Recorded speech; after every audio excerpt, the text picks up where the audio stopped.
Hello, everybody. Welcome back to the Mission Accepted podcast show, where honestly, we just rock out and inspire stories around entrepreneurship. Entrepreneurship. Do you know what entrepreneurship is? It's entrepreneurs on fire. That's what it is. Everybody seems to be an entrepreneur now. It's when you're doing more than one thing. You've got this amazing plethora of offers or opportunities to offer people. And that is what entrepreneurship is. And we are all becoming that to some degree. Creatives, singers, dancers, actors. Sometimes we don't look at them as entrepreneurs, but oh man, have they had to make their way just like we do, no matter what we do. They're looking for that break, and so are we in our business. And then, I got to say, bless the self-fulfilling media, podcast hosts, for example, radio hosts and TV hosts. We're all out there kind of doing our business and doing our thing to help other people. So this is a show where you get to hear from all of them.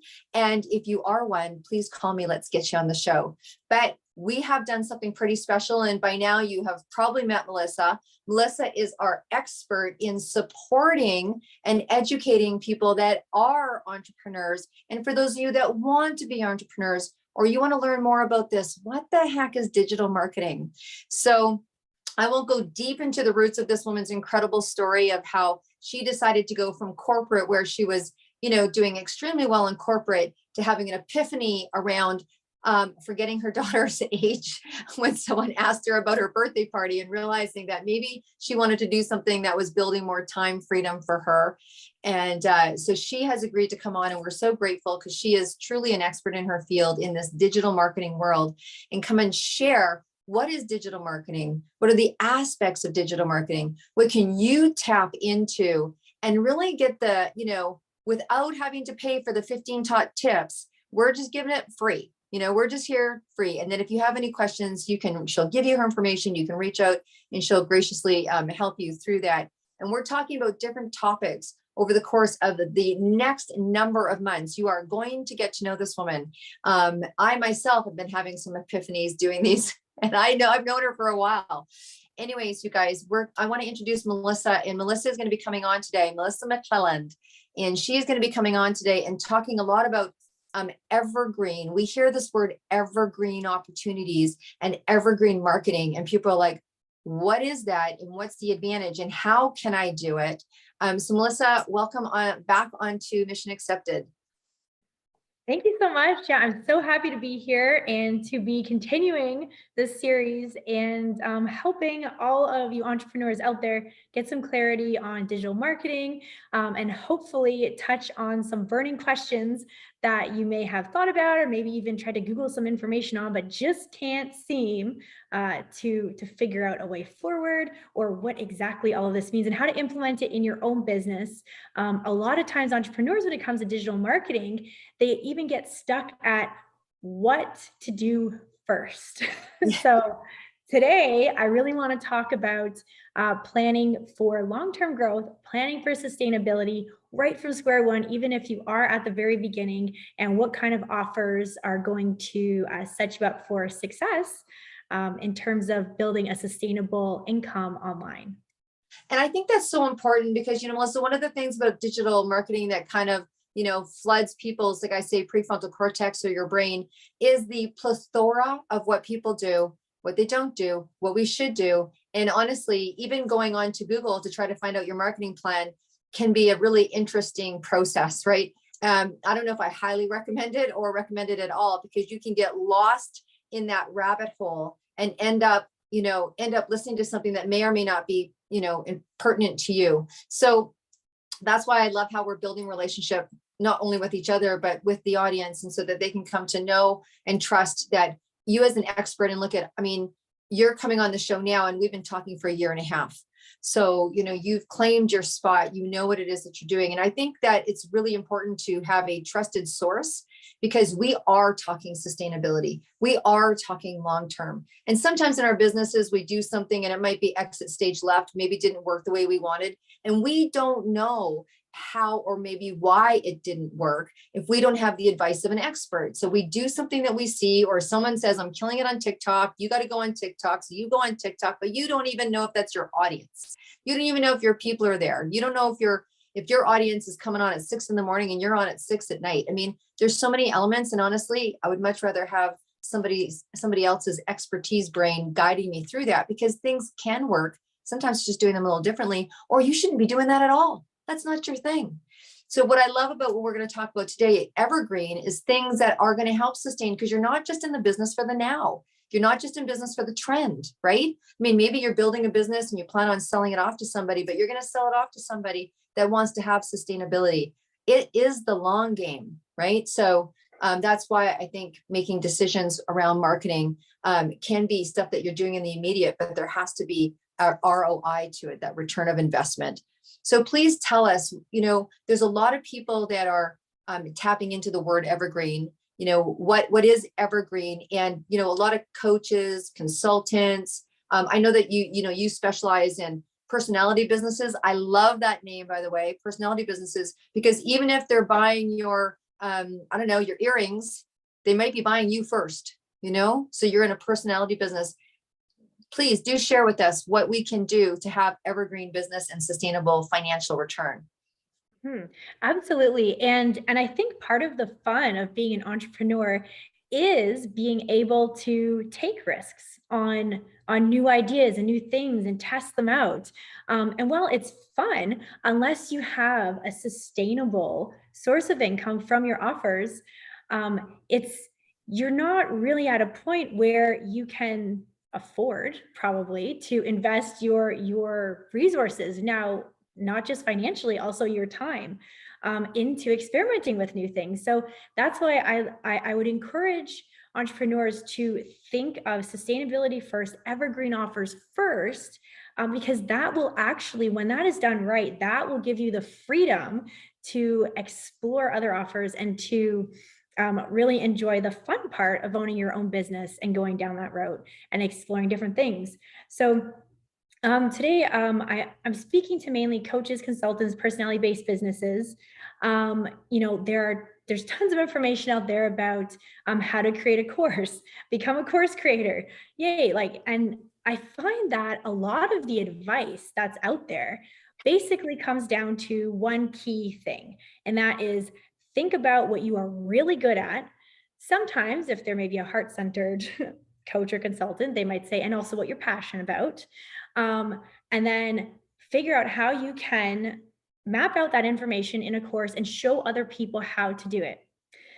When you are thinking about evergreen courses, there's actually one more element that you want to make sure that you're considering before you start going down that path of creating this course. And you want to make sure, yes, of course, you're a subject matter expert, but you also want to be sure that the subject and the topic that you choose is evergreen. And I do not hear very many people talking about this, and especially if you're going to take the time to create this course. And then I can even give a personal example. Yeah, absolutely. A few years ago, I created a course on kind of like a DIY Facebook ads, like we do done for you services. But, I thought this will be helpful to other people. Super, super affordable. I'm going to create a course on how to do it for people who just want to maybe throw up a couple of ads and just get the ball rolling. I scrapped it because the subject matter is not evergreen.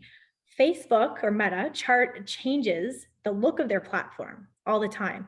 So every time they change the look or the user experience, you need to re-record your videos, because now people following along are going to have no clue where they are or what they're doing because the platform changed. Also, marketing itself changes, right? All the time. Yeah. So it wasn't something that was evergreen, and it becomes a whole lot of work for you. So that's why I would really encourage people to sit down and pick a topic that is evergreen. So some examples of topics I might consider is, so maybe for like a business coach, right? We're all in business. And so we know, for example, if you just want to create a course that's focused to maybe US-based entrepreneurs, your evergreen courses, a good place to start the thinking process is around foundational concepts, right?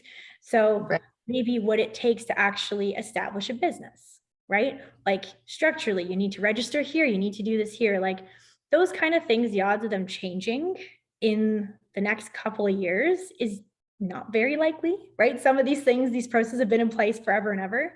They're not going to change. Or even things around like mindset or like meditation, things like that. Focusing on, how to get into those states, how to do things like that, things that are just that constant in your business, foundational concepts. Those are usually the best fit for your evergreen courses.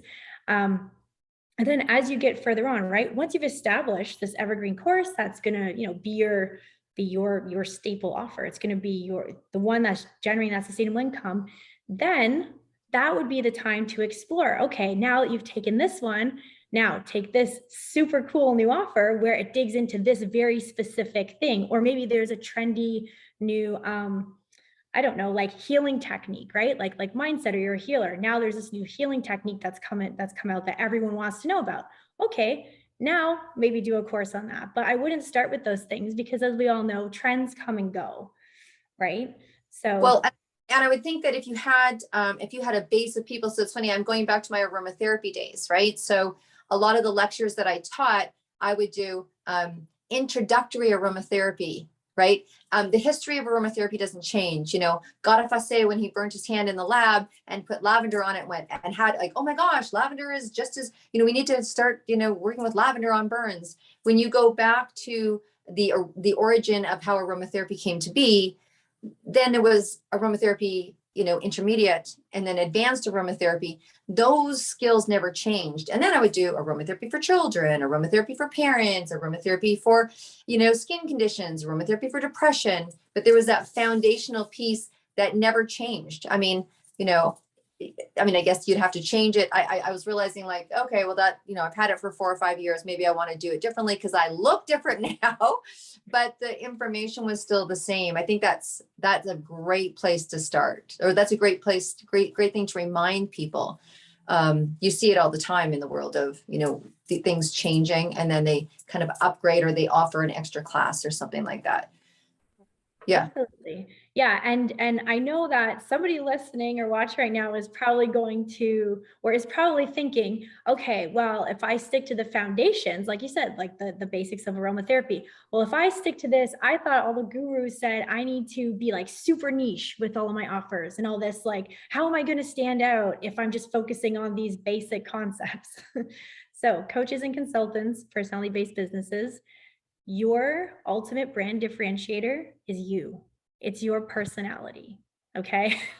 Your marketing, it should always focus on connecting with your audience based on you, your brand story. That is what sets you apart. Yes, you do want to have a very clear idea of who exactly you are serving as your audience, but sticking with the foundational offer like that with the goal of having an evergreen course as a sustainable income stream, you want that monthly recurring revenue from that course.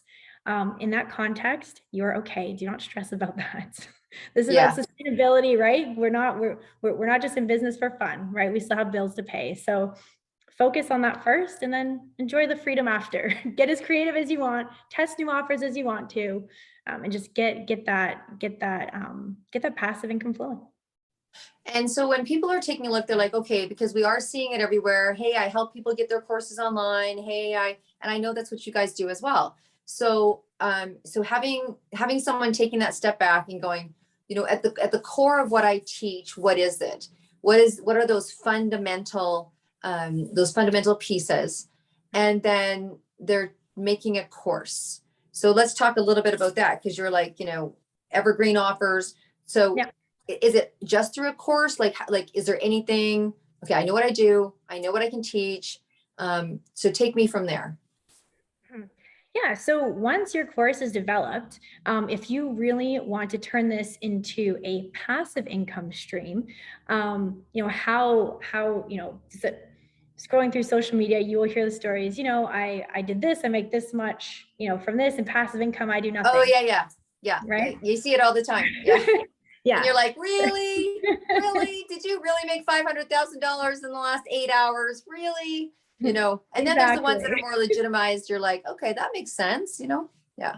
Yeah, right. And as someone who, kind of runs these programs and these offers and the marketing for these coaches, someone who sees behind the scenes, there is a lot more that goes on. And to get it to that kind of passive state. Now, passive doesn't mean zero work, it just means much, much less work.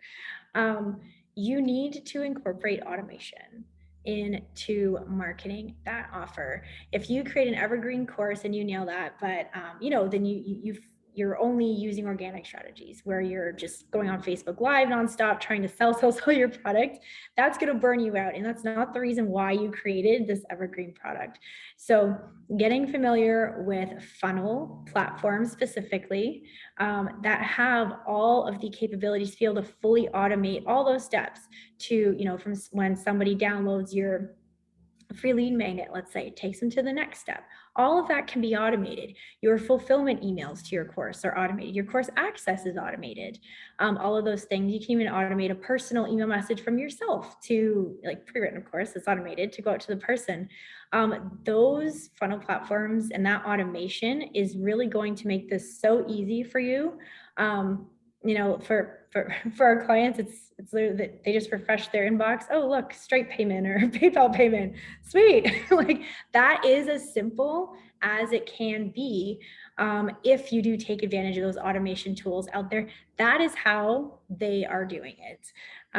They're not, putting up, like, it's running like a well-oiled machine at that point. So that is that nice space you want to get to, and to be able to use that automation. So you can just you can almost set it and forget it. I really, first of all, I want to thank you so much for defining for people passive income, because as someone who has passive, who helps other people create passive, who encourages passive, who believes in passive, thank you for defining that passive. And, God bless the 4-Hour Workweek book. I mean, I think that was a great book. I think it really brought around the concept of you don't have to work every day, all day in your business and farming things out. And it's okay to have, some, we used to say it's okay to have someone else, do your laundry. It doesn't matter if they fold your shirts the right way. You've got better things to do, or bigger things to do, or different things to do. I just happen to fold my own laundry. No, I'm kidding. So but you talked about passive is not no work. It's less work. It's less work, right? And I think that taking the time invested to really get this part right will even create less work, and that the passive income isn't something that you never look at again or never do again. You need to stay current with your passive income stream needs and relevancy to the market, which is great to have an expert do that. So when you're talking, I just know so many people, and obviously because we publish books, I know a lot of authors per se. They come into collaborative books, and we know we've got a couple going on right now. And when I think about that, they've been asked to come into a book because they're an expert on that, right? And for the first time, some of them were like, yeah, it's an expert. I'm like, yeah, you're an expert in this. How can authors take advantage of doing something like this? It just flashes, we're talking, and I see all these people in my world, especially, doing these collaborative author books because they are an expert in a certain part of their industry or in their industry as a whole. Is this good for them? Yeah. So in terms of a sales funnel structure. So we talked about having that automated sales funnel. Having a book, if you already have a book, or products like calendars or things like these, you can incorporate that into your automated sales funnel. And so sales funnels do typically have more than one offer, right? I mean, you don't want to go crazy and have like 10 different upsells and all this stuff. I think we've all been trapped in those funnels and we're like, someone just get me out of here. Like, where's the button? You don't want to do that, but done well. So for example, if like your book is speaking to the same audience that your courses, you can very much use your ebook as the first step in your funnel.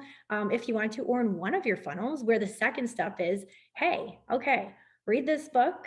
And then now, if you really want to get into the kind of nitty-gritty about this and learn more, check out my course here. So you can definitely use that also as part of your evergreen funnel. And we do that a lot. Like all of our clients have multiple different offers and products. And it's just kind of figuring out the right way to incorporate that into an automated funnel that's going to work for what you do offer. Right. So obviously having something to offer is important. You know, what is that? What is that kind of prize at the end? Is it going to be a one-on-one call with you? Is it going to be a course? Is it going to be a workshop? Is it going to be a mastermind? Is it going to be, and then it could be a product, right? It could be products. Do you recommend, like, for people that have books or have products, can that be what someone would use a funnel for as well? Absolutely. Yeah. Yeah.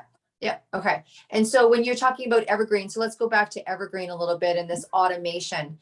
So people are like, okay, so I know I have a skill, or I know I have a product to sell. I know I can talk to that. I know I can educate to that.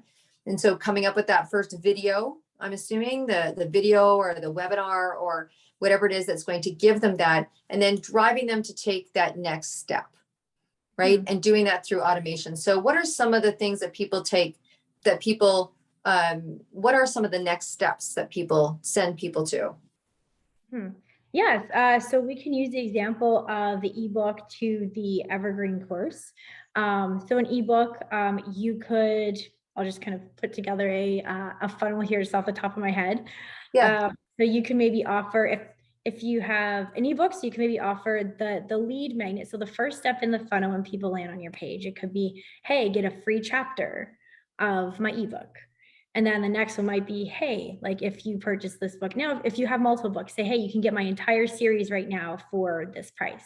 Okay, yes or no, whatever it is. And the next step could be, okay, do you want to check out this webinar here where I explain this concept in much greater detail? It's going to give you, you know, so much clarity on your next step. They get to the webinar, and then the webinar is where I might pitch. So if you had the evergreen course that we were talking about, that is where I would pitch the course. So if your course is about like under $1,500, you can pitch your course right there, talk all about it, give people the link to purchase it. If it's more of maybe your evergreen course, more of a high ticket offer, maybe like, you know, like over $1,500, sometimes like it can be around like 3,000 or like plus, right? You do usually need to invite people to a call before you make the sale. So you still tell them all about the opportunity, but usually they want to speak with someone before dropping their credit card for that kind of money on a webinar, typically. And that piece, actually using the call to action to book a call versus actually pitching on the webinar, that actually comes down to sales skills and sales strategy. A little bit kind of divergent from marketing overall. We talk about that's actually rooted in sales psychology. So that's why we recommend that as part of the marketing funnel, why we take those different approaches. It actually really depends on the price point. Right. The price point of the final product. Yeah. So so a lot of people are using things where you can see it yourself. You'll watch a webinar, or you'll watch whatever someone's automated video is, whatever we're calling that evergreen offer. And then you're talking about automation. What's the automation part? Is it the email that comes back that's automated? Is it the text that comes back on Messenger that says, hey, thanks so much for watching. Here's your next step. How much automation should people really take a look at doing? You can automate almost everything. Almost every step, honestly, like right from, like when people opt in at every step, you can then trigger an email to go out to them, a nurture sequence that will now feed out once over the next however many days you want to set up for however many emails you have. If your funnel is set up correctly, if they abandon their cart, you can send them another sequence that says, hey, you abandoned your cart. This is super popular. Like we're familiar with this all the time in e-commerce, right? You left something in your cart, go back. You can do the same thing with this stuff. And also, like chat inquiries or things like that. You can have responses pre-programmed. And you can also do another option where people can like select based on what their thing is, what their question is. So for example, I want to learn more about this, or I want to speak to someone, or I really want to know about this other thing. So they can also kind of self-direct where they want to go in that automation. And the important thing is too, as you automate all these steps, you don't want to lose the human element, the human feel in it, right? So, buying some random chatbot and just plugging it into your stuff is going to feel very impersonal to people. And that's not the way to go. I would say, like, if you're going to do it, take the time to customize it, to learn what are the most frequently asked questions. So then it's just another opportunity to even build that relationship more. People will come into your chat, they get an automated response and they're like, oh yeah, those are like literally the top 3 questions that I wanted to ask. They already know what I'm going to ask, right? It's automated, but it still shows them that you understand your audience. And people are like, I think people are starting to lend and be okay with some automation. They actually understand that. I think sometimes for someone to take the leap and do this kind of business, I think it's more difficult when you're from a generation that used to handshake, meet in person, and sign deals.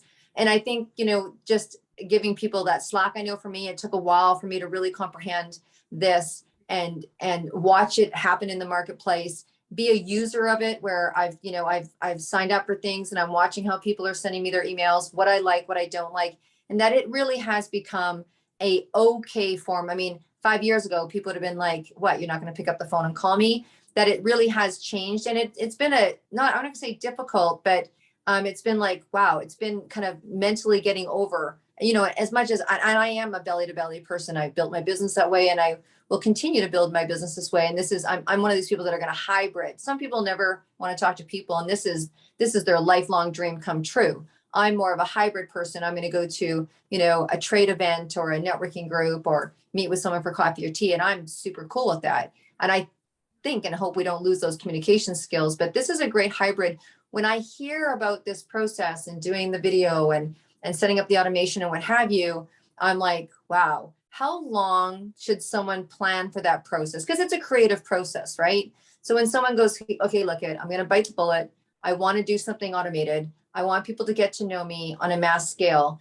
2 things I think comes into their mind. One is, how long is this going to take me to get this up and going? And how could I possibly handle answering 10 more calls a day at the end of the game when I don't even have enough time for what have you? So those are 2 completely separate questions, but can you address them?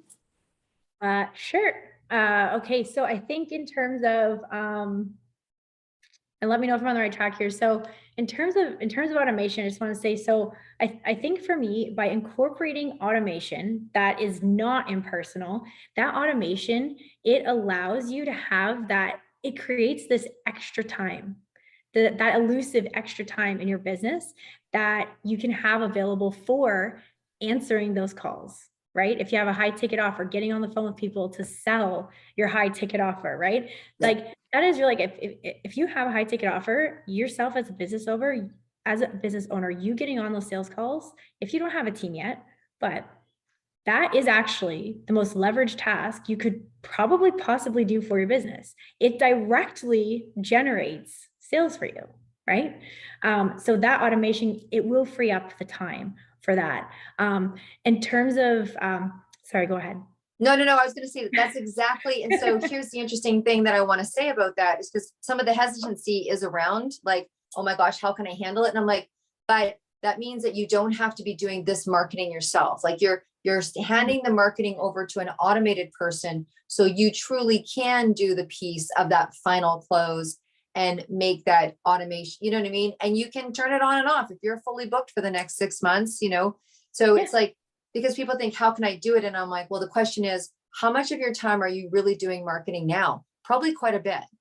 If you look at how much am I, it's usually 80% of our time where we're kind of, I always say it's kind of like hunting and, like picking go to the garden and pick all the vegetables and then, canning the vegetables is less time than growing and nurturing this. So we spend so much time looking for the client. If we take that time and hand it over to an automated system, we'll actually have time to do the piece that we love. And that's people that are 90% already there, 80% already there, 70% already. If they're getting on a call with you, they've jumped through the hoops that have proven to you that it is a valuable call, right? Not just another one of those, I met you on a networking group, or I met you at a da-da-da group and let's see what we're going to do for each other.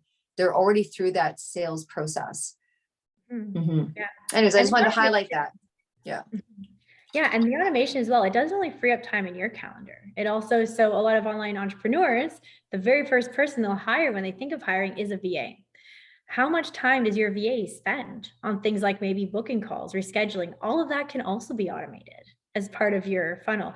Think of how much time that frees up for them to maybe now again help you with other tasks and free up more time in your schedule. So it really is that nice snowball effect. In terms of time to set up and get all that going, it really depends, right, on your schedule, your level of expertise, kind of learning these things for the first time. Everybody is different, but you know what? I would say if you can even allocate maybe just an hour, 2 hours a week, maybe make it, on a lunch break, an extended lunch break, maybe do 2 hours on a Friday or something where you take that time to really, right? Because we need to carve out that time in our schedules to do the things that are going to move our business forward. So just blocking off that time, you'll, slowly but surely, you'll make it happen. It's just about creating the space, right? Like with anything, if you want it to happen, you'll make it happen. It's just got to do it. Just got to do it. For it. And it will, honestly, this is something that will save you so much time. Absolutely. Really. Absolutely. I mean, it's definitely something that I've learned in my business, being able to, well, I had someone today that wanted to know about the book that I'm launching and coming onto the podcast. And, I hear you that you endorse people. I'm like, here, let me send you this pre-recorded videos that say, hey, this is what this is. Hey, and I'm like, let me know if you have any questions. And so just even the idea of sending videos and educated videos, and on the video, giving them that next step to take, right? So, but having something like this where you're gathering information, it's a whole different ballgame. I mean, what I think people are really seeing in this course creation type of thing or automation type of thing is really what we all kind of go into business for anyways, which is really more time and financial freedom, right? And it also, as an end user, allows me to go look at your services when I want. I can watch the video at 11 o'clock at night, or I do those kind of things in the morning. My 6 to 9 a.m. is really dedicated to those kind of things. There's some people do it at night. And so then I get to enjoy it so much more because I'm watching it also on my time and doing it on my time. That's automation. So we're talking about creating courses. Is there anything else that you want to touch on in terms of passive income, course creation, anything before we kind of wrap up today's class? I think one thing that I find it's a lot of people who are doing it fully embrace and they're doing it well, but I feel like a lot of people are hesitant to try this. And what I'm talking about is affiliate marketing. And this does not have to be like a huge, like some people, they have literally built an entire business around them just, selling as an affiliate for multiple different businesses, which is a full-time job in itself. So that's kind of a separate thing, but there are easy ways to actually incorporate that into your business. As you know, I'm always a big fan of authenticity, right? Not just selling, connecting with people. So one of the things that you can take advantage of is by posting affiliate links to services or maybe products that you like. I like to recommend services, especially if you're in the online space. There are probably some tools that you use to run your business every day that you love. So do some research, find out if they do offer an affiliate link where you get a little bit of kickback when people sign up. And you can also use that to talk about in your social media posts, your blog, and email, things like that. You do a video, include that link down below. And it's real. You're sharing something that you love. And hey, if you want to check it out, check this out here.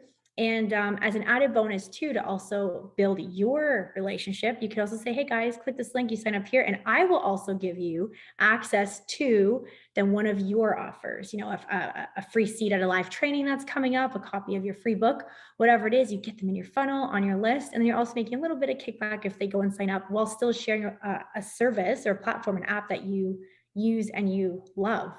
Like personally, some of the best apps that I use in my business today, I found through other people in my network saying, hey, I love this, doing a post just like this, sharing their affiliate link. And I'm like, and don't hesitate to do this, right? It may feel salesy, well, I'm just promoting this to drop a link. No, people, they'll love it as much as you do. They're like, I want to give you the credit for this. Like it's, like it's not as icky as some people. I get that feedback sometimes. They feel like it's Yeah. icky. People love learning about new things. They love it when someone's just like, oh, this is what you're using. Wow. I've been, Googling and trying to find something for this forever. Thank you for sharing this for me. Of course, they're gonna be happy to give you the credit. So yeah, quick hack, find out if they're offering any affiliate links and start dropping it with your posts, blogs, emails, get a little bit of kickback. Yeah, absolutely. And you know what? I think that's no different than when people used to do a referral kickback. Some people, if they refer, you give them a kickback. A lot of people like, hey, here's a bottle of wine. Hey, one realtor refers another real, like it has been done. It's just that I think a lot of people are worried about, like you said, coming across salesy. But honestly, it's like there's a company that I really love their tools. There's a company that I use that I love their tools. And I say to people straight up, I'm like, I love it. This is what it works for me. I'll send it to you. And full transparency, if you love it, I'm going to get a kickback. I just say it. Why wouldn't you? You just put the elephant in the room. I'm like, look, if you love it, I'm going to tell you straight up, I get a kickback from it. So if that's something that you love, you can do the same. I say it with no shame because exactly. And there's no reason to. And yes, and you brought up a good point, the transparency, right? Just say, hey, this is my affiliate link. You sign up here, just tell them about it. I think on most platforms you have to. Yeah. I'd be like, look, I get a kickback, and if you love to do it, and so just fully transparent, if you love it, good, go for you. And then just go do your thing. Like it's not my main gig. It's something that I use for my business, and I think you'll use it. And if you don't, that's okay. But if you loved that thing that I just sent you or that I just used, well, here, go contact them yourself and knock yourself off. And I actually think it's the other way around, where people appreciate you're willing to share something that is rocking in your business. They're like, wow, thanks. You're like, yeah, go rock your business. It works for mine. And it actually helps endorse you. It makes, wow, she's a collaborative, she's sharing her secret kind of thing, right? So absolutely. Yeah. That is exactly the kind of perspective that you should have about it, because that is exactly how people take it. Right. Okay, so just to recap a little bit, because we're going to wrap up, and you guys are going to be falling in love with Melissa, because you're going to see a lot of her, because she is helping us. Yay! Because it's not what you do, you guys, it is how you do it. That has been something that I've taught in all of my years of business. If something doesn't work, it doesn't mean you throw it out. It means that you tweak it, adjust it, relook at it, re-examine it, strategy, all that good stuff. So she's here to help, and we're so grateful. And you will see Melissa quite often over the course of the next few months, telling you more and more. If there's something specific that you want to know, super important, just send me off a message to deb@debdrummond.com. You want to be on the show, send me a message. If you want to be in our next planner by providing a quote that pops off the page from paper to digital, please get in touch with us sooner than later, because we've got our launch coming up for this year's planner soon enough. And then I'm going to keep that evergreen. See, I didn't mention it was this year, because we do an entrepreneur planner every year. So I'm learning from Melissa right here, right now. And then, of course, we do have a powerful book that is at the end of this year. And it is 262 women, entrepreneurs, ultrapreneurs, creatives, and people in media. And we will do a full cover spread on you. So just reach out. We're happy to have you featured. Thanks for your time today. As always, you guys are the best podcast audience. And I say that genuinely, because I talk to other podcasters and I'm like, so does your audience do this? Do they forward your, and they're like, how do you get them to do that? I'm like, because really, they're just super cool. And I'm not sharing that secret. No, I'm kidding. Anyways, you guys are fantastic. Till next time, have an incredible day. See you soon. Bye for now.